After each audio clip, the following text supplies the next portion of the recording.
Go. Hi. Tell us about your project. Okay, so basically our project is about an English inventor named James Brooke and his successors. They were known as the Brooke family over the years. And what he did was he's from England, and as a young child he always wanted to explore. So as soon as he inherited some money from his father, he bought a ship and then he sailed to Singapore. And then because there was a rebellion in Sarawak, he was recruited there, and the Sultan there wanted him to help suppress the rebellion.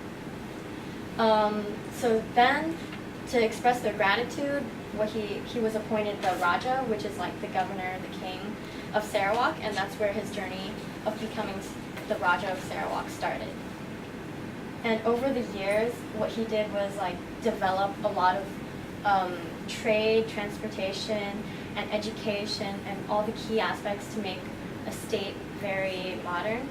And basically, over the years, Sarawak has turned into an urban, developed city. And the most key part of all this is that Sarawak has developed very harmoniously. Like, they haven't had a lot of conflicts between the different cultures, because there's almost like over 20 different religions and all different tribes that used to be separated before he entered Sarawak. So why is this significant to history? I think this is very significant to history because this type of story isn't very well known, because usually now in our modern day world it is very hard to incorporate two different cultures together to create a very harmonious, diverse society. But James Brooke, in this case, it was his individual initiative to go to Sarawak, and so he basically used his own ideas of how to incorporate Western ideas with the Sarawakian ideas and put them together. So that's how they created Sarawak, to make it a lot more modern, and they also implemented lots of different types of government ruling. That was something that wasn't very prominent at that time. We also feel that it's really significant because his process of making Sarawak such a harmonious, diverse state and have it be really successful throughout decades and decades can be applied to modern day countries and any type of group, because right now our society struggles a lot when there's clashing ideas or religions, and overall just when they have clashing ideas, they struggle to live peacefully among each other, which is a big problem. And he found a way to make it work in Sarawak. How did you come by this story? It seems like it's a very unique story. How did you find it? What attracted you to it? One of our teachers, Mr. Dirksen, he introduced this topic, and we weren't here, but Evelyn here. Oh yeah, our group is sort of a complex story, but Yes.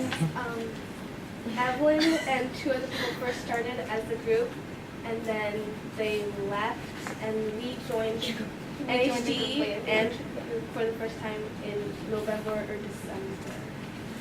yeah. So you joined a project that was already in process. Yeah, that already had a topic.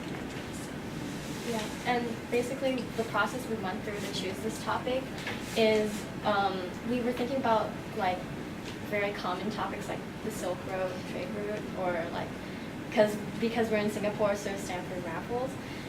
But then we decided it's a little bit too common, and it came up a lot through our other people's brainstorming process too. So when we saw this topic, we thought it was a good opportunity to explore, and it was good.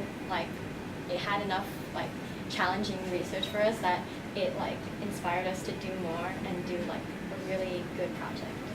Talk about that challenging research a little bit. I would imagine with Rajah Brooke that there are a variety of scholarly opinions about him. How did you sort through a variety of sources and come to your thesis? Okay. Well, it was extremely hard because we did talk to like some professors and the descendant of the Brooke family, Jason Brooke, and there were many different opinions of like maybe how the Brooke family was sometimes not a positive impact on Sarawak, but overall the theme that came like the most frequently throughout all like our research and like our microfilms throughout his letters and things like that, we thought that most of it contributed positively to Sarawak, and most of his like even from early on, the first Rajah, which is James Brooke, he had the idea of making Sarawak a really modern state. So that's why we wanted to like focus on his like goals from the start, and then focus in on how he made it his dream come true. Did you ever like doubt the research? A white man shows up in a foreign land and creates peace. It doesn't usually sound like the history that I've learned in school. How did you find other sources that would either be counter or biased? Did you encounter that? I mean, most of our like main sources, they came from like National Archives, and we also spent some time in the National Library, so those are pretty reliable, and so that's why, even though in the beginning when we did a bunch of website research, we were, there a lot of different stories came up, different versions of the stories, but when we came to like primary sources, yeah, it helped us really like get to know this. What do you think the best primary source was that you found? Probably our interview with Jason Brooke, which is the descendant of the Brooke family. He introduced a lot of ideas that we didn't, like, even through primary source researching, we didn't find. For example, like parentalism, which is like a sort of like a way of like categorizing the Brooke family's type of ruling. They weren't like they were strict with their laws and education and things like that, but they found a way to balance it out and incorporate like the best aspects of Western culture and the best aspects from Eastern culture, allowing exchanges between all the different cultures. And he came in, even as like a white person, he didn't know a lot about Sarawak, but he came in with an open mind, and he was willing to like understand the native tribes. And he spent many years, his successors did too, they all spent many years like interacting with the locals to a point that they almost became local themselves. They like spoke the native tongue, and they dressed like them, they ate like them. So by the end, it was sort of like they weren't really white anymore. Like they had the same understanding, and they really took into account of like what was important and the needs of the native people. Just out of curiosity, how did you find him to conduct the interview? We found his Facebook, and then we had the same teacher that introduced the topic, Mr. Dirksen, contact him via Facebook, and then we started emailing and Skype. What is the progression for Sarawak now? Like, how did it go from white Rajahs to the current situation in Sarawak? Like, what? Did you look at the whole confrontation period of the whole sort of Brunei pulling out the early 60s? Well, we touched on the topic of like the anti-cession and how Sarawak became a British crown colony first, and then because like a lot of people, the native people, they really had a lot of respect for the Brooke family, and they didn't want them to like stop ruling. There were a lot of protests that happened, and there was like a lot of controversy, and one of the white Rajahs was even like put in exile from Sarawak. But in the end, the General Council voted, and Sarawak actually became an independent state in Malaysia, which and it still is to this day, and it's sort of developing on that path now.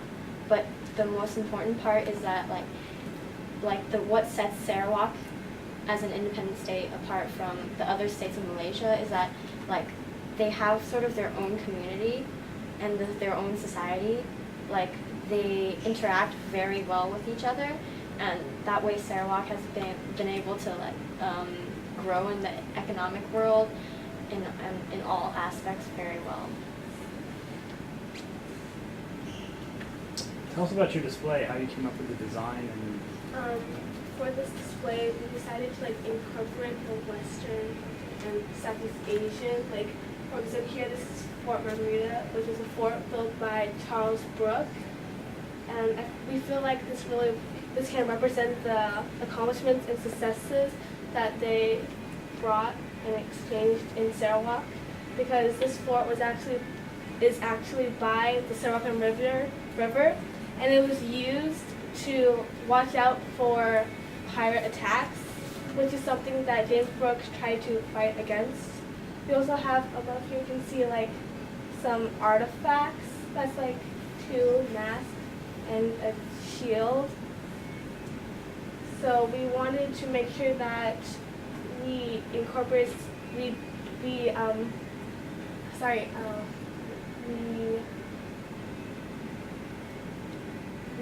made sure, because the White Raja, they obviously didn't come to Sarawak with the mindset that the white ruling and ways are superior. So we want to make sure that we incorporate the Sarawakian culture like they did in their home. And we also wanted to add a colonial touch to it. So sort of a Western, a compare and contrast between the Western culture and the Sarawakian culture. So as you can see here, even on our map, so we added a map on the bottom because we have one part which is Sarawak, which is over here, and we wanted to show the difference between Southeast Asia, Sarawak and England, and also the difference between the both time periods, because the Brooke family, they were initially from England and they came to Sarawak, so we wanted to show how they were able to exchange cultures. And as you can see here, we also have a slideshow of pictures from that time, so it's a way to compare both places. so those are pictures from Sarawak. This Pictures is from- Sarawak. Yeah. Okay, very nice. We have about 2 minutes. How does your topic relate to European colonialism? Well, back then, our topic isn't a very, a lot of people, well, there's a lot of controversy around this because some people considered James Brooke a British colonial, but many people didn't, because he wasn't recruited by the Queen or the British to go to Sarawak. And basically we sort of tried to go on the side of he wasn't as much of a colonialist, because when he came to Sarawak, he used his own initiative. The British, later on, it affected how Sarawak's path to independence, but it didn't affect his decisions as to how he should rule Sarawak, which laws he should implement, and which ideas he should introduce. Is there anything else you guys would like to be sure we know about your project or the process before we wrap up the interview? Well, I think it's probably really important that James Brooke, the most important thing he did was that from both, he incorporated the best aspects from Sarawak. He kept the indigenous vibe, but then he also incorporated aspects from Western culture that could be used in Sarawak to boost Sarawak to bigger growth. Yeah, that's basically And I also want to add that one of the main reasons why they were so successful was because the Brooke family, they really respected the Sarawakian culture. They didn't impose a foreign force into the nation. So people also really they became very loyal to this family, and also they really made it very harmonious between the Sarawakians and the Brooke family, because Many of the obstacles they faced, they actually faced them with the Sarawakians, like the anti-piracy operations. They had some natives from Sarawak also with them, and they fought off some of the pirates that were, at that time in Sarawak. So it was basically like both of them joined together to make a better nation, not just the Brooke family. So. Okay, so why don't we do this? If you could leave your iPads here for a few minutes, and then I'll bring them back over to you so the judges have a chance to look at them. So I'm going to excuse you three. Thank you very much. Thank you. And Great presentation. Very good. thank you for your efforts.